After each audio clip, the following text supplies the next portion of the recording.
The 593rd edition of the Four Corners podcast starts right now. This is the Four Corners podcast. Elton ready on his second attempt.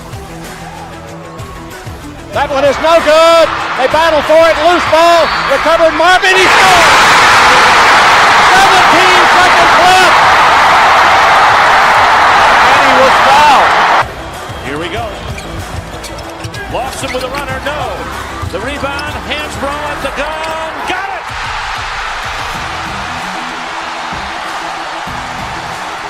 They were 4 for 24. Hansbrough on a switch on Paulus. A deep three. And Green rips down the rebound in traffic. 4-on-1. What a great job. What a terrific job in transition. I mean, you couldn't plan that any better as a coach. Tipped away by Johnson. It's loose. Page. Johnson. Oh, they're dancing in the aisles. They're high-fiving. They're celebrating. They're going bananas on Frontcourt Street. Pass to Britt, 15 seconds to play. Up high to Page, gets a screen from Meeks. Page driving in on the left, high off the glass for two. Louisville with 7 seconds. Jones has it, goes left corner, Black's here for three. Back iron, 1 second to play, stick up, no! Carolina wins it! Guitar Heels win it! 72-71. 6 seconds to go. Pinson comes front court. Pinson to May for the win. Got it! Luke May! He got it! 0.3 of a second! Luke May gives Carolina the 75-73 lead. Are you kidding me? Inside 30 overall. Love, top of the key. Oh! Big time delivery. Here are your hosts, Josh Marlowe and Anthony Pagnotta.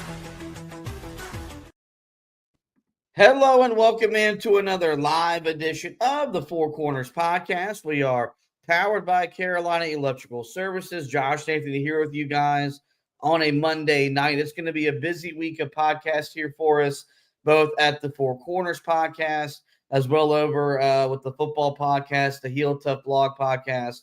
We will be live basically every single night this week talking Carolina basketball, talking Carolina football. We're glad we're here. You're here with us here on a Monday night where we get to talk about the 2025-2026 preseason AP poll being released, and Carolina did sneak their way into the poll. We'll talk about that, and then we'll get to the main topic of tonight's podcast, and that's CBS Sports college basketball insider Jon Rothstein visiting Chapel Hill. He was in town for preseason practice last week.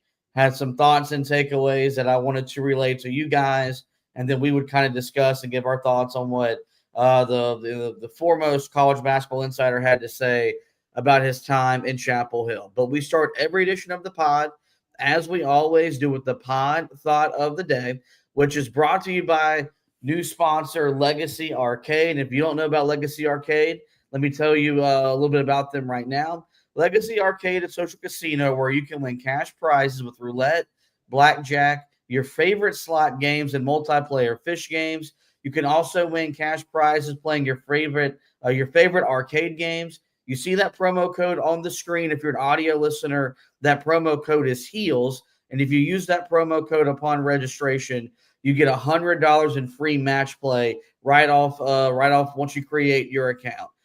One of the bonuses about Legacy Arcade is that they're safe, secure, and they have 24-hour customer service. So if you're someone that works a different shift and you're a third shift worker, or you work second shift and you find yourself playing at maybe a different time than most people, the good news is you can get in contact with them with their 24/7 around-the-clock customer service. In addition to that, they have instant redemption immediately upon to your bank account or your credit card. And speaking of your credit card, they accept all major credit cards, Skrill and ACH. And if you're someone like myself that is a diehard iPhone, Apple consumer, Apple Pay is coming in the near future. So Just get over to Legacy Arcade, use that promo code HEELS, and use those $100 in registration once you create your account. Now let's get to that pod thought of the day, shall we? It comes from Mia Hamm, and it's a great thing for where we are right now in the preseason. And her thought is, quote, failure happens all the time. It happens every day in practice. What makes you better is how you react to it, end quote. I don't know if y'all got a chance to see the video. I think our buddy Andrew Jones from Tar Heel 24/7 put this up. But the other day, the media was open to practice, and he took a video of Hubert Davis coaching. It was about a minute-long video.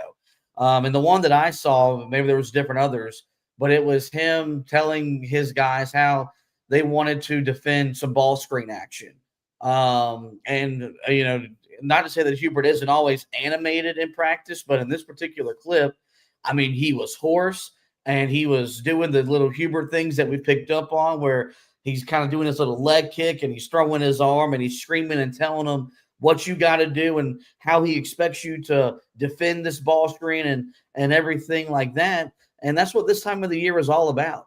It's about, practicing and failing in practice, but then how do you respond to how you fail in practice? And if you respond in a good way, it's going to make you better. Carolina's got a scrimmage coming up or an exhibition coming up next Friday at BYU. That's a good chance for them to learn and get better. They've got one the week after against Winston-Salem State. That's another chance for them to learn and get better. But the only way that you can get better is if you react to it in a positive manner. And it feels like the vibe coming out of practice here early on, practice has been open for about 3 weeks, is that this is a group that's very bought in. They're very attentive to the coaching. They're very receptive to the coaching. And it feels like this is going to be a group that should get better as the season moves along because they're open to hearing what their head coach and their coaching staff have to say to them. Yeah, all I saw were pretty much the people that were criticizing anything that Hubert Davis was doing, saying that some of this stuff is too basic for him to be teaching. It's what you expect, man, at this point. It's what you're expecting when you got a coach that's on the hot seat, that they're going to criticize just about everything that's going on. But, I mean, yeah, I think for this group, it's just about getting better every single day in practice. And if you can do that, then you feel like this is going to be a team that's going to get better on the court as the season goes along. And that's the thing about this year's squad that I don't think you really saw last year. You had individual players that got better as the season went along. Van Allen Lubin was a great example of that. There were a couple others, but for the most part, the team as a whole did not get better as the season went along. They were very much the same exact team that they were coming into the season. We had, all the imbalanced lineups that they were using throughout the year that certainly, I think, cost Carolina some games. This year, it's completely different. Carolina is going to be much bigger than they were a year ago. They're going to shoot the ball a lot better than they did a year ago based off of the guys that they brought in and what we saw in the blue-white scrimmage. But again, it's still early. We're going to learn a lot about this team when they take on BYU next Friday. That's going to be where you start to learn what this team is really made of. I'm excited to get to that point. But, yeah, I mean, from everything that I've seen, this is just normal, man. This is the stuff that you're going to be coaching in practice. And especially when you have media that's at practice, you're not going to be giving away anything over the top that you're doing to prepare for the season. So I think everything is perfectly fine. There's no reason to be that critical of Hubert Davis and this staff. I think that, this will be a group that as the season goes along, we will start to see that this is actually a really good team. And I mean, look, I think the expectations coming into the season, probably a little tempered as opposed to where we've been over the last few years. Yeah, there's definitely, I think, cautious optimism because we've seen what high expectations have led to in terms of non-result where Carolina's been preseason ranked inside the top 10 twice under Hubert Davis and only have one tournament appearance to show for it, one tournament win to show for it, and that tournament win came in the first four. But with that cautious optimism does come the added pressure where Carolina has to win. And, Seth Trimble talked about that last week at ACC tip-off And you've heard some other people kind of echo that, where they know what the deal is.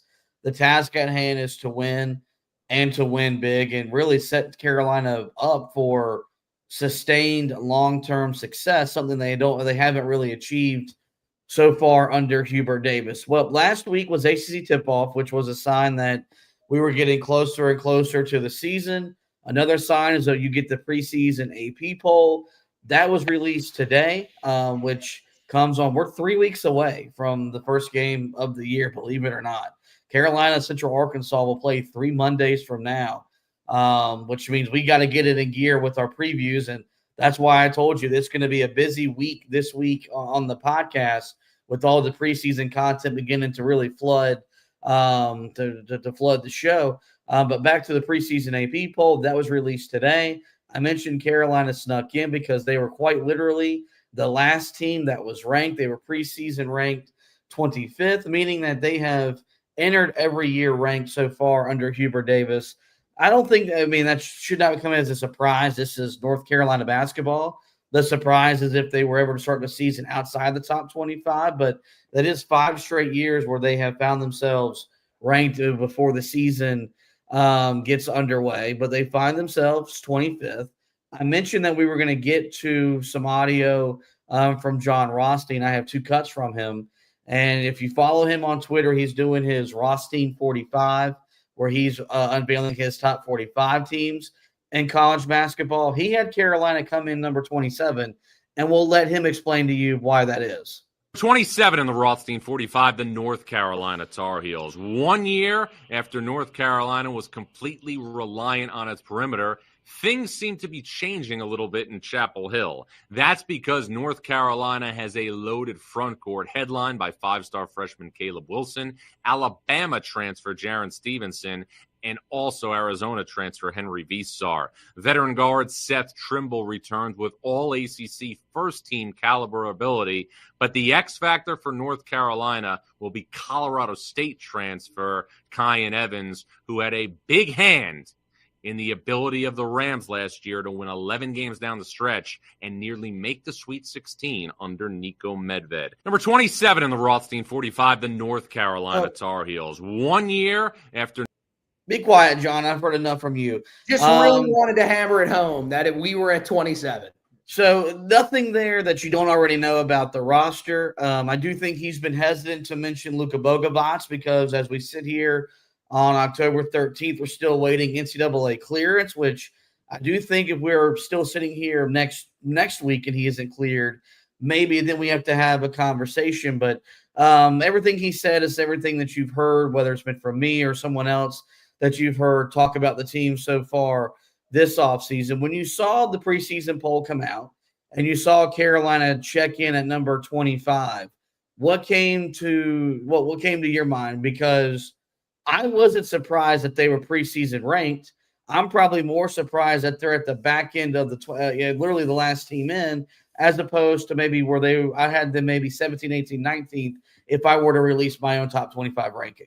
Yeah, I mean, look, I don't know enough about the rest of college basketball to tell you where I would have them ranked in terms of some of these other teams because, I mean, unless you're someone that keeps up with this sport 365 days a year, I mean, these rosters turn over so much that it's so hard to figure out. That's why, some people are saying, well, Carolina, should they have even been ranked with all the new faces that they bring in? Well, so does everybody else. I mean, everybody else is bringing in just as many new faces, maybe not 11 new faces, but they're probably bringing in a decent amount of new guys to where it makes you wonder just how good are all these teams. For Carolina, I think it makes sense that they're preseason ranked because they are Carolina. And you feel like this is a team that's going to at least swing things back in the right direction this year. I do think that, from the majority of the national media, the perspective is that they are going to be better in the front court this year than they were last year. I think that most people believe they are going to be a better shooting team than they were last year. And I think that most people look at this as a pretty good defensive team. We talked about, Seth Trimble and how good of a defender he's been his entire career. We've also talked a lot this preseason about how good of a defender Caleb Wilson is. But I mean, yeah, there's a lot of guys on this roster that are very versatile defenders that can guard all the way across the board. And so I think for those reasons, I think 25 makes a lot of sense to me. I think that's probably about where I would have had him. Maybe, a little bit further into the top 25, maybe if I did more research, just a little bit on the outside of the top 25. But I feel like right there at 25 makes a lot of sense.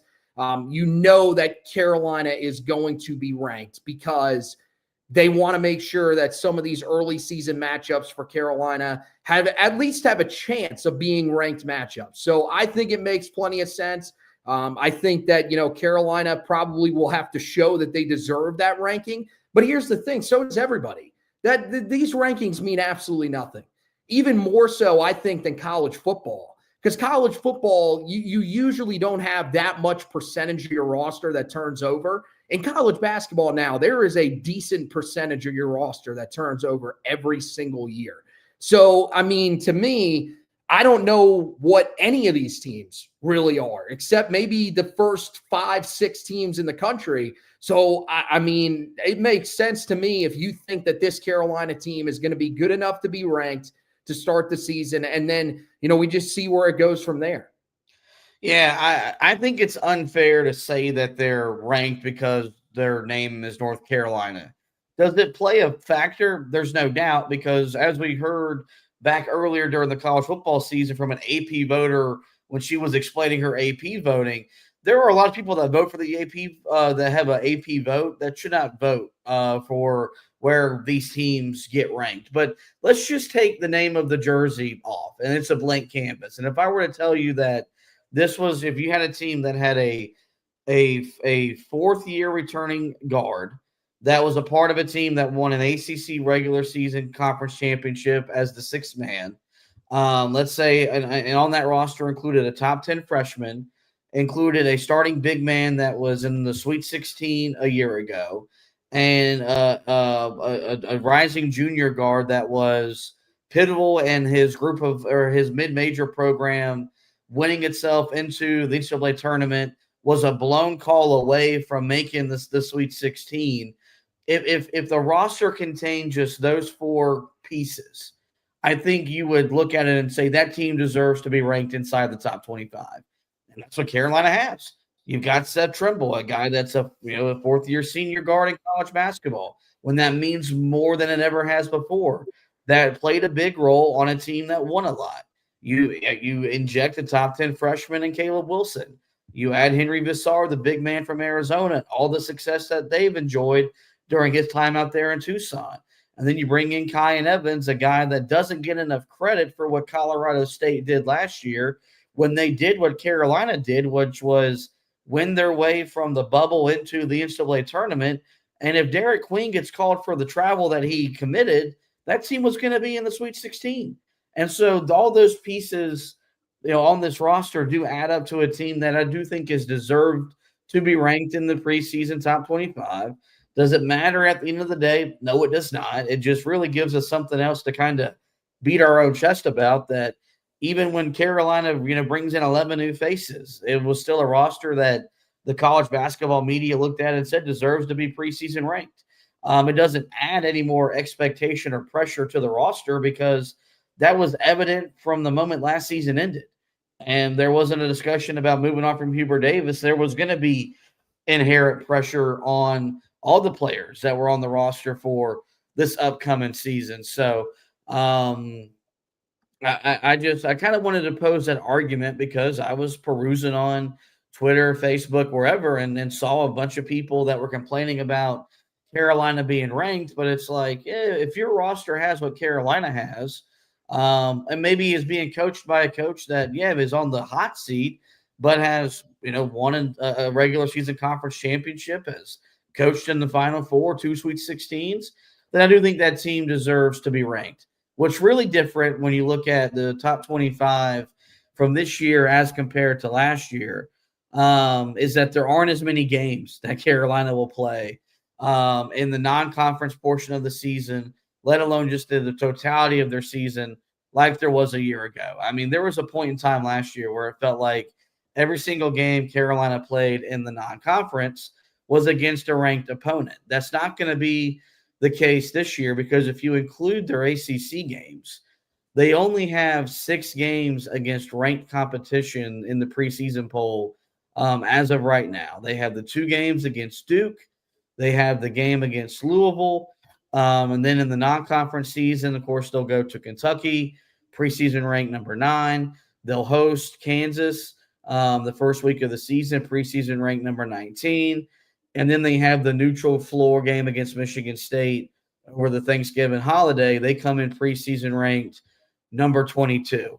And I don't really know what that says, but I still think it kind of speaks volume to the fact that Carolina isn't playing as tough as a non-conference schedule as they were a year ago, but you still look at a non-conference schedule that has 3 ranked teams on it in the preseason top 25, and then you have 3 games in conference play against teams that are preseason ranked.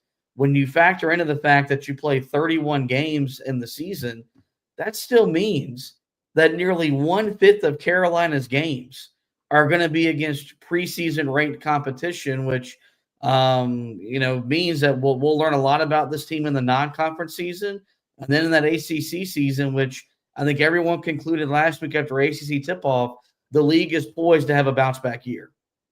Yeah, I think you're hoping that is what is going to happen. I mean, for Carolina's sake. I mean, yeah, they did a good enough job, I think, of scheduling teams that I think are going to be able to test them in the non-conference. I mean, we said that when we looked at the schedule. We didn't need the rankings to prove to us that this team is going to be tested. I think, Kentucky on the road is going to be incredibly difficult. That's one that I think is – you're going to take everything out of Carolina to be able to win that game. And then, you'd end up getting the return game at home against Kansas. Kansas being ranked 19th, kind of apt for where they were the last, couple of years. And you would expect that they're going to be a team again this year that has some questions, whether or not they're actually going to be able to live up to the expectations, especially in a very difficult Big 12. And then, Michigan State, I think, is going to be its own test, being a neutral site game. The last time you played them neutral site was last year, and it didn't go well. It didn't go your way. So I think that you're thinking that that's going to have you prepared for when you get into conference play. And the thing is that if the conference isn't that good again, well, then you're hoping that you have the wins in the non-conference that you can hang your hat on. I think that's what's going to be important, is that Carolina's got to get at least one of those in the non-conference. If they want to feel comfortable about where they are going into conference play. Look, you could still beat these teams once you get into conference play, and maybe you are expecting that the conference is going to have a little bit of a renaissance year. Maybe you think this is the year where some of these teams that are, middle of the pack really do make a jump. But, I mean, I think you're hoping that by the time that Carolina gets ready to play the most difficult teams on their schedule, that they have all the kinks worked out. I think they will, because of the schedule that they end up playing to start the year, which I think allows them to sort of work some of those issues out. And I think this schedule sets up for them to be incredibly successful this year, even though you don't see a lot of those ranked matchups. I think they'll do enough non-conference to set themselves up to feel comfortable. I think they win at least one of those games in the non-conference. I would like to say Kansas is the one that I believe that they're going to win, because I don't think Kansas is all that great. I think we've seen that the last couple of years, that if Carolina wasn't struggling the way that they were, the team that the blue blood that they would be talking about really struggling the last couple of years would be Kansas with what they've done. And then, I figure once they get into conference, they will be able to find a win somewhere against a significant opponent, because I think that's when they're going to be at their best. This is going to be a team that I'm going to preach to people all year long. Don't look at what they are at the start of the year and say that is exactly what this team is. This team is way too new. This team has some young pieces that are going to grow as the season goes along for you to say that this is what this team is when they start the season. I think you'll see by January going into February, that's when this team will really hit its stride. And that's the time of the year that you're hoping that they end up hitting their stride. Yeah, Myron Goodman, who commented there on the Facebook stream. Myron, love all the support you show us. Predict the non-con record. What is everyone expecting? We'll do that later in the preseason, Myron. So whenever we're coming back with our big full season preview, check back in and we'll give you some of those predictions. That's enough of talk about the AP poll. Let's get to what the main portion of tonight's podcast was going to be, and that was going to be centered around what Jon Rothstein had to say, what he had to tweet about his visit to Chapel Hill. I believe he was in town last Wednesday. So Carolina was in Charlotte on Tuesday. Rothstein was in town on Wednesday, and he got to take in practice and get to visit with some of Carolina's head coaches. And here's just a brief synopsis of what he had to take away during his time in Chapel Hill. Jon Rothstein with this Rothstein reaction after visiting with North Carolina staff in Chapel Hill. And North Carolina basketball in 25-26 under Hubert Davis might very well resemble what North Carolina basketball looked like under Roy Williams. That's because two big alignments up front are coming back to Chapel Hill. Five-star freshman Caleb Wilson and also Arizona transfer Henry Vasar will be set at power forward and center for the Tar Heels, who are also banking on considerable minutes up front from Alabama transfer Jaron Stevenson and also Zayden High. To me, the X factor for North Carolina, a team that boasts much more positional size than it did a year ago, is Colorado State transfer Kyan Evans. He could be a difference maker for the Tar Heels as they aim to return to the ACC's elite in 25-26. So kind of very similar to the first piece of sound we played from you when we were doing some top 25 stuff, but there was a different name. You didn't hear him mention Zayden High the first time. You hear Zayden High in that cut, and I don't think that's by accident. After seeing him at the blue-white scrimmage, I do think he's probably going to have a bigger role than we maybe thought and anticipated upon his return to the program after being, university suspended a year ago. A lot of it, though, in Carolina, bigger, better shooting. A lot of it's going to be on the shoulders of Kyan Evans. But he did mention something in that audio piece that we're going to get to here in just a second. I went through some of his tweets, and he tweeted about 3 to 5 main takeaways. And one thing he did hammer home is that he was really impressed with, and there was a lot said about incoming freshman Derek Dixon, a guy that he believes is maybe going to have a bigger role than probably even you and I are anticipating as we sit here right now. I had a chance to join Isaac Shade on the Locked On Tar Heel podcast for a bunch of previews this summer where we got to preview some guys, and I got to talk about Jaden Young, and I was very high on Jaden Young, where I think he is going to really establish himself as Carolina's clear-cut backup point guard, and I think that'll eat into some minutes for Derek Dixon once we get into ACC play. But he said that, the positional size of him being 6'5", his ability to shoot and be efficient, an efficient scorer, is going to make it really hard to keep him off the court, maybe more so than we were kind of thinking going into the season. Knowing how plugged in Jon Rothstein is, and this is the guy that the world could be burning, and he's going to be tweeting about college basketball. I call myself Dr. Quads. He is God Quad. All this guy is college basketball 24/7, 365. When you hear him talk about Derek Dixon and the way that he has during his time of visiting with Carolina, did it maybe make you rethink your expectation, your role outlook for him during his upcoming freshman season? Yeah, maybe a little bit. I think going into the year, when I was thinking about Derek Dixon, I thought this was a guy that probably was going to make an impact, because I think what you saw in the blue-white scrimmage was they don't really have a lot of depth at that point guard spot. Once you get past Kyan Evans, there really isn't much there. And you thought, okay, maybe Jaden Young would be the guy that would be the point guard for that secondary group, or for the other group for Carolina. I forget which team Kyan was on. He was on the white team, right? Or no, he was on the blue team. So yeah, you had Seth running the white team, running everything that was going on for the white team. And that to me, that wasn't overly shocking.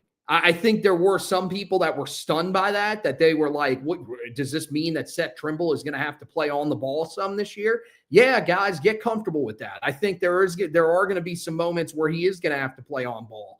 But then you've got this dude in Derek Dixon, who I really do think this year is probably going to command some playing time, because you talk about a guy that, people are very high on. He's not being talked about the same way that Caleb Wilson is, and you wouldn't expect him to be. But he is a guy that really, the name is buzzing when you hear the team get brought up by a lot of these national people, and then especially on the local level. That's a name that you hear keep coming up, and he's a guy that's been on the mic already. Now, pretty much the entire roster has been on the mic, but I think that tells you that's where they're kind of at with these guys. If they didn't think that they were ready to be on the mic, then they wouldn't put them on the mic. So I think they feel like this is going to be a guy that's going to be a pretty big part of what they do. The fact that he shoots the ball very well, I think, is going to be a big part of why he's going to play. And I would not be shocked if this is the guy that, as the season goes along, really starts to become that primary backup at point guard. And then with Zayden High, Zayden High, that's not shocking to me at all. We've talked about one of the areas that we're concerned with depth-wise, besides point guard, is that 5 spot. Because, you've got Henry Vasar, who we really like. We think that he's a guy that's going to be able to play 25 to 30 minutes. We're hoping it's trending more towards that 30-minute mark.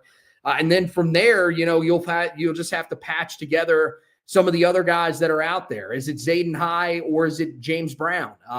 Is Ivan Matalakovic a guy that at some point ends up factoring in? I would say probably not. I would be stunned if he does. But you never really know. To me, Zayden High is probably the best of those options. I think going back to what we saw from him as a freshman, and I think something that's going to stick with what he's going to do this year is that the energy on the floor is going to be there. That was one thing that you could never question with Zayden High. Now, you might have questioned whether there was too much energy at times, where you were like, okay, you need to settle down just a little bit, especially on the defensive end of the floor where you're picking up these fouls. But I think he's a guy that is going to be able to do everything that Carolina wants him to do. Is he going to be a guy that's going to be a factor scoring the ball the same way that Vasar and Caleb Wilson are? Probably not. But I think he's serviceable enough down there where he will be able to score you some points. I think he's able to stretch the floor, which I think is important as well. And I think he's a better defender than he was as a freshman. Does that mean that he's a great defender? No, not necessarily. But I think he'll do fine down there. And then James Brown, I think it's sort of similar. Those two are going to be battling. I think the big thing for them is how do they perform in the non-conference. I think that's going to tell you who's going to emerge as that backup 5. But I think Zayden High right now, probably the guy you're going to lean with out of those two as we sit here on October 13th. The thing about Derek Dixon, I think having a role deep into the season, it means that Carolina would be able to play their more talented players more minutes than maybe you anticipate a freshman to play. His talent level exceeds someone like Jaden Young. And I like Jaden Young a lot. I saw the value in adding him to the roster more so than a lot of people did. And then if you watch the blue-white game and you go and watch him play, he had a feel for the game that you expect a guy that has his experience at this level to have, where he knew where to run, he knew where to get to, he knew how to play in the pick and roll, knew how to run the floor, and all those things. And I thought he made timely shots as well. He's going to be a bigger addition than maybe than a lot of people wanted to admit when Carolina added him, because he was supposed to go to High Point and then he ends up at Carolina. But Derek Dixon's talent exceeds him. And the more talent you have on the floor, the better chance you have at winning, because yes, there's something to be said about cohesiveness and chemistry, but 9 times out of 10, the more gifted team does emerge victorious. And I like Derek Dixon's talent level a lot. And I think he's going to be the future of Carolina's backcourt. And I'm excited to see kind of what that role cultivates and looks like this year, because we've never had to see, Hubert Davis bring a freshman point guard along, because Elliot Cadeau reclassified, got thrown right into the fire. there was so much hype, there was so much anticipation around his game, but he was also solidified by a veteran roster to where he didn't have to do a whole lot.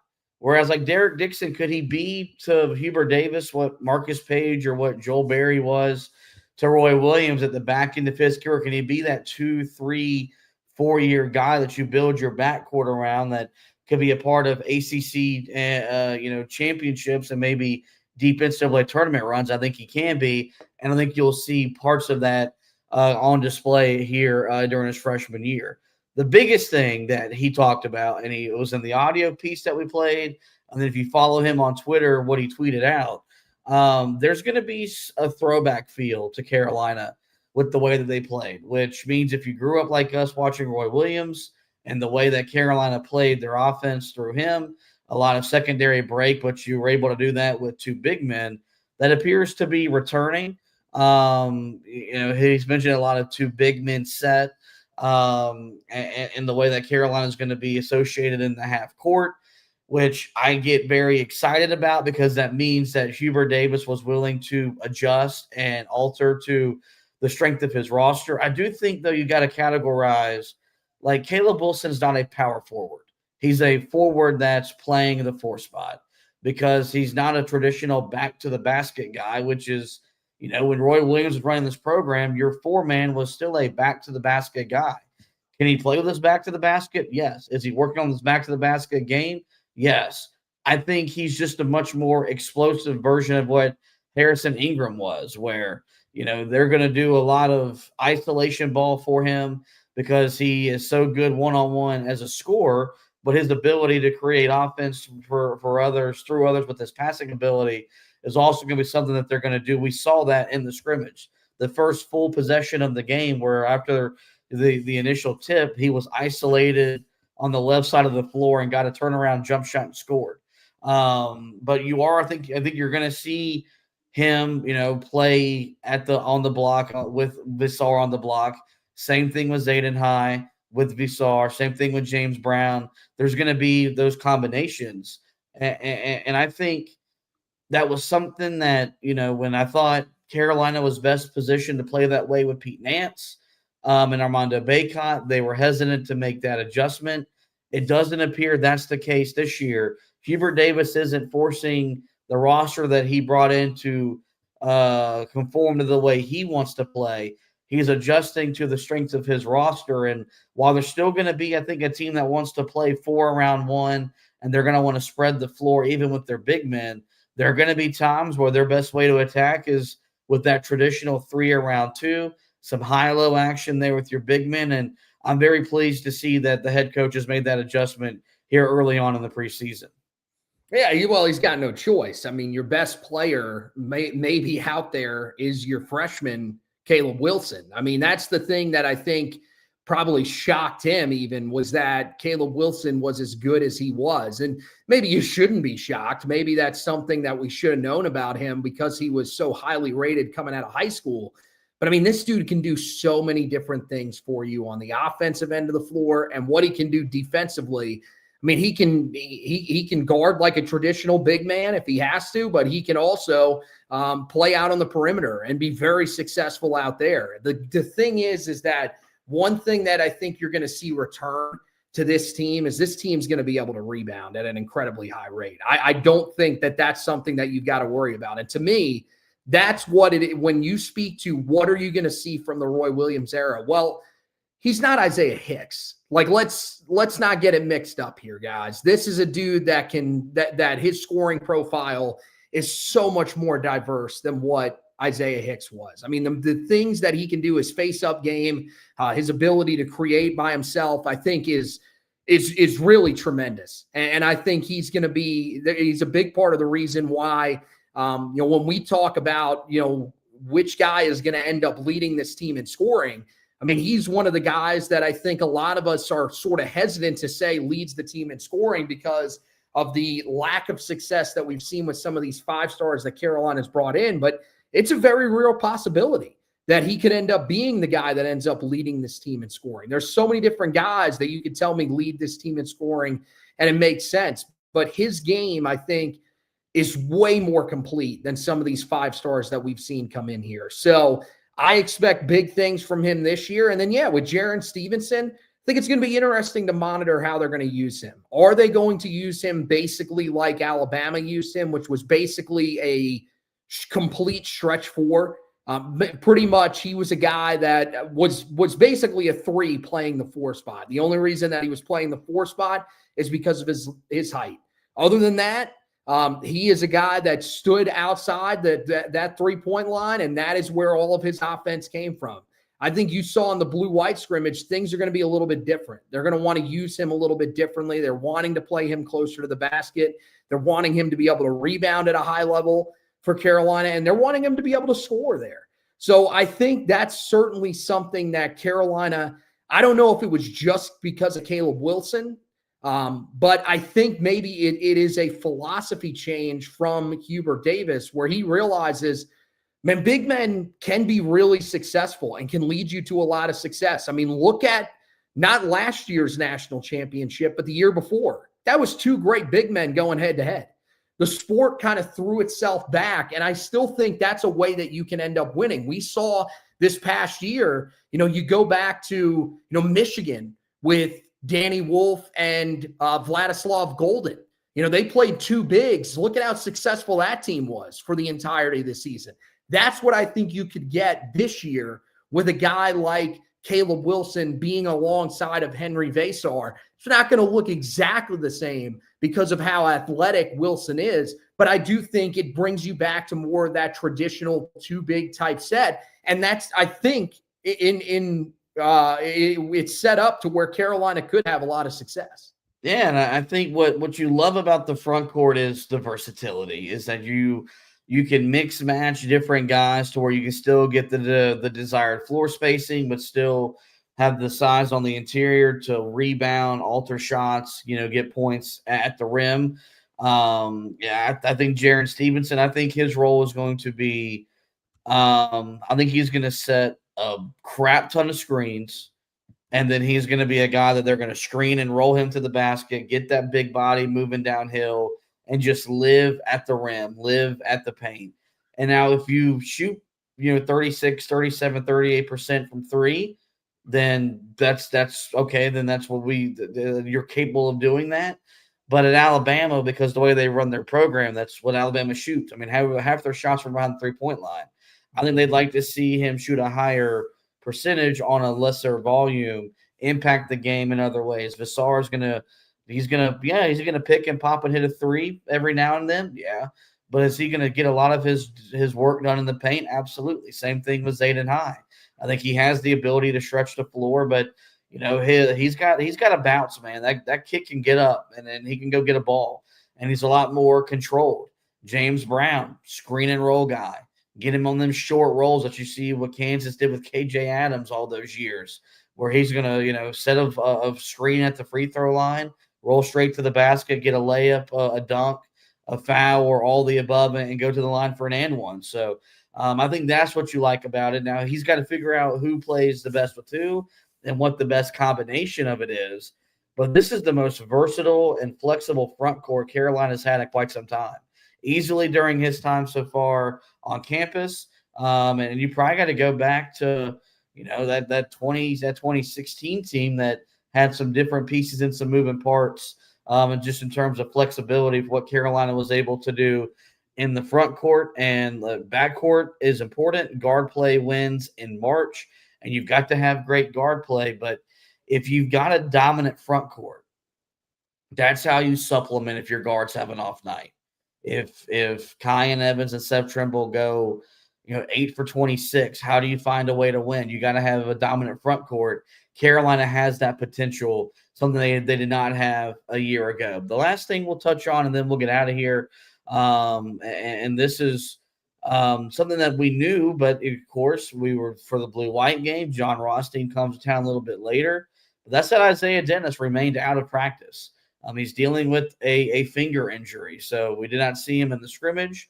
Jon Rothstein did not see him when he was in town last week, and his takeaway just said that he remains out right now for Carolina, and I think that's just a bummer because I think he is the freshman that is poised to have the lesser role of the three.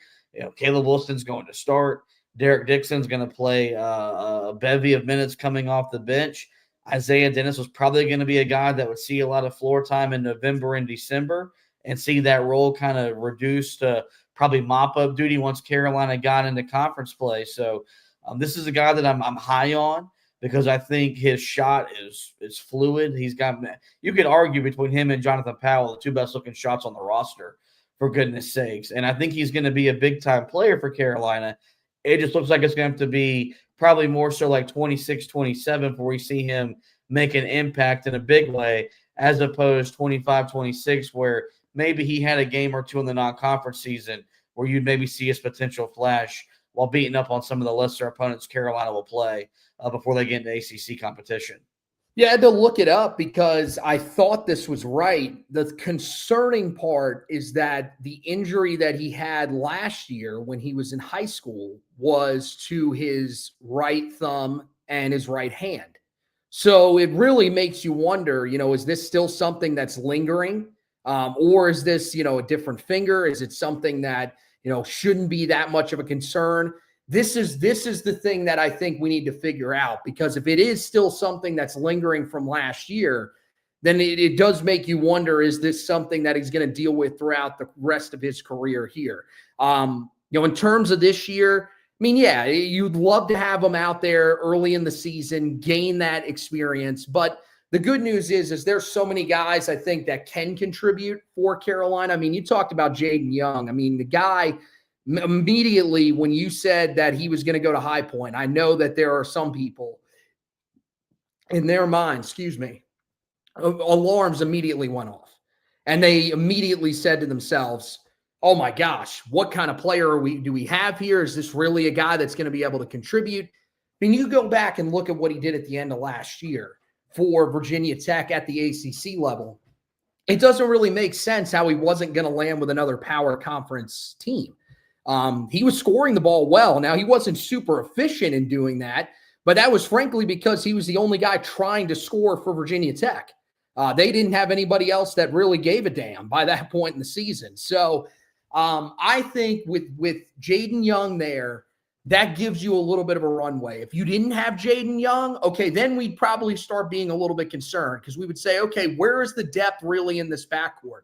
So I think that might have been part of the reason. If you look into more of why they went out and got Jaden Young, that's probably more of the reason why, was because they weren't 100% sure about what Dennis's status was going to be. Maybe that finger was giving him trouble still, during, some of the early scrimmages and everything that they were doing. And they said, hey, the smart thing is to just make sure that we've got this backcourt filled. So they went out and brought Young in. I think he's a guy that, yes, we're going to see a lot more from in 26, 27 than we're going to see from him this year. He's a guy that, towards maybe the end of the season, if Carolina does blow out a couple of non-conference conference opponents rather, then maybe he is a guy that ends up stepping in there. And maybe it's late towards the end of non-conference. I think that's certainly in play. But for right now, the fact that he remains with this hand injury and he remains sidelined, probably not the greatest outlook for him to be playing early in the season, like that game against Central Arkansas.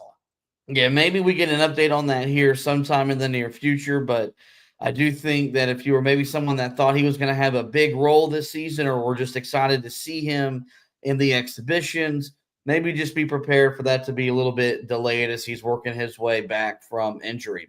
That is going to wrap up this edition of the Four Corners podcast. In the meantime, guys, we will direct you guys to the website. That's HeelToughBlog.com, where we had you covered with all the news today from Carolina being ranked inside the AP preseason top 25. You can go and check that article out. Anthony had you covered on the Bill Belichick presser. He met with the media for the first time after all the chaos that was around his program a week ago. So you can go and check out both of those articles tomorrow. We get all the preseason ACC stuff. So I'll be back with you tomorrow writing about that as well. So make sure you go to the website. That's HeelToughBlog.com.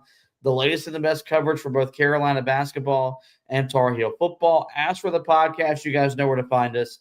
Every major podcasting platform. Simply search the Four Corners podcast. We'll pop up. there. We strongly encourage you guys to rate, review, and subscribe. That way you don't miss any editions of the show throughout the remainder of the season.